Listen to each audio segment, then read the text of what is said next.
Thank you for holding what I think is, when it comes to alleviating human suffering, this is probably one of the more important hearings the Senate has had this year. So I want to just thank the ranking member, White House, thank Chairman Graham. I want to thank all the members of the Subcommittee on Crime and Terrorism. And again, thank you for inviting me here to testify today. Senator Graham, I want to especially thank you for your support of the bipartisan legislation that Senator Gillibrand, Senator Paul, and I authored, which I'll speak about in a moment. But right now, we have a nation where individuals and families are relying on medical marijuana to treat and manage what are often debilitating medical conditions. This is a fact in America today, that sick people are using medical marijuana to alleviate often debilitating conditions. I'm hopeful that today's hearing will be an important step to making this drug more readily available to patients, veterans, children, to families who really need it. Now, the profound common sense of this issue, which is being seen by millions and millions of voters around the country, is that we know that right now, veterans, patients, parents, and children could really be benefiting from this. This is not just a hypothetical or a question. We now know from the experience of millions that there are benefits of medical marijuana. We know that broad conditions of medical professionals, broad coalitions, of medical professionals believe that marijuana should be an option for medical purposes. And we know from study after study after study, and again, the experience of thousands and thousands of suffering Americans, that medical marijuana can treat a variety of life-altering conditions, going from chronic pain to Parkinson's disease, which my father suffered and ultimately died from, post-traumatic stress disorder, epilepsy, and multiple sclerosis. We also know that federal policy in this space is out of step with common sense, fiscally prudent, and compassionate policies that are already existing on the state level. 25 states and the District of Columbia have passed laws establishing medical marijuana programs, and additional 17 states have either passed laws regarding the use of CBD oil, a compound within marijuana without THC, or limited access to medical marijuana. Despite all of these developments, federal barriers and bureaucracies are impeding innovation and potentially life-saving research on medical marijuana.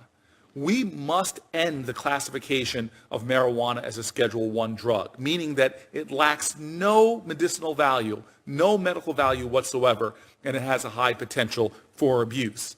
Understand that as a Schedule I drug, marijuana shares the same classification as LSD, as heroin.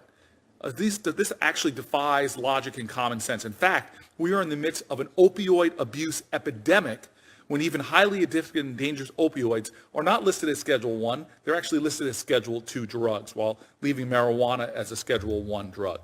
And even CBD, as I mentioned earlier, an oil substance made from the marijuana plant that contains virtually no THC, none whatsoever, meaning you cannot experience a high from the drug, is a Schedule I drug. This again defies logic and common sense, that a CBD, which has been proven to be helpful against horrible seizures like Dravet syndrome, which cripple the development of many children in our country, that they can't get access to CBD even without the THC in the drug. And so we also have to just end the DEA monopoly on medical marijuana research. Currently, the University of Mississippi, through a federal contract, possesses the only DEA license to grow cannabis for medical research in the United States. As Ranking Member White House was speaking about, this monopoly on scientific research has really no basis. And without it, drug availability for research would undoubtedly improve. No person living with a debilitating disease in America should have to have a life of pain when a possible treatment is available, and they are barred from assessing it. We must embrace what is just common sense inquiry, scientific inquiry, broader understanding. We must embrace pathways towards research. And we must do it with a greater sense of urgency in our country because so many are suffering. How many more people are going to have to suffer because of the federal bureaucracy, because of federal inaction, because of congressional inaction? Too many people have already suffered because of continued inaction such as this. Like a constituent of mine who had to pick up and move her family out of my state to Colorado just to get the drug that helped control her son's seizures. These these folks are marijuana refugees.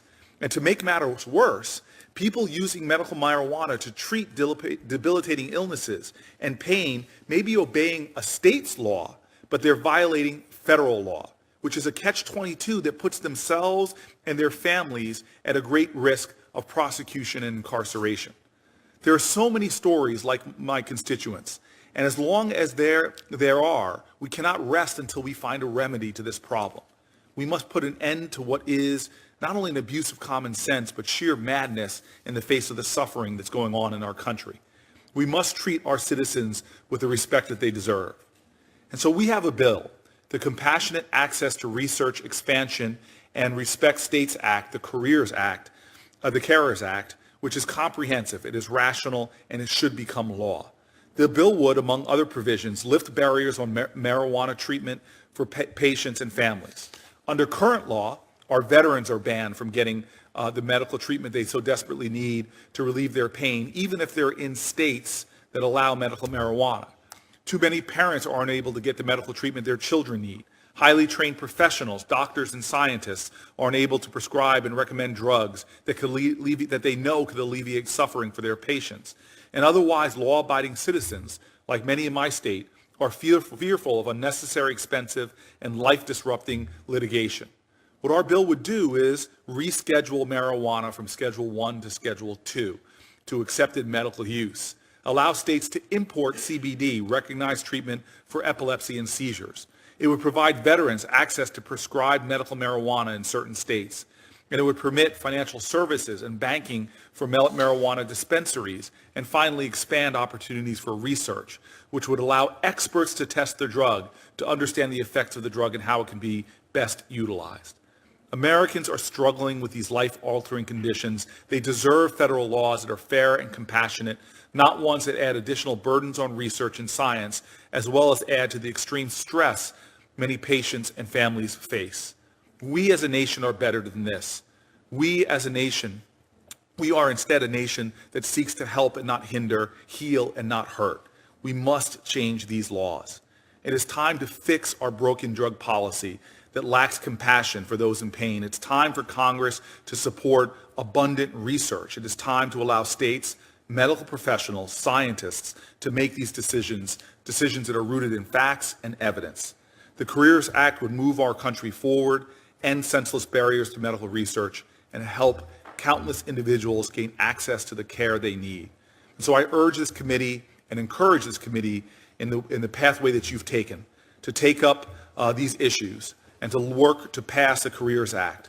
I want to thank you for allowing me to testify, and I'm happy to see right now I'm joined by my colleague from that state across the Hudson River, New York, I think it's called, and I'm grateful to see you here.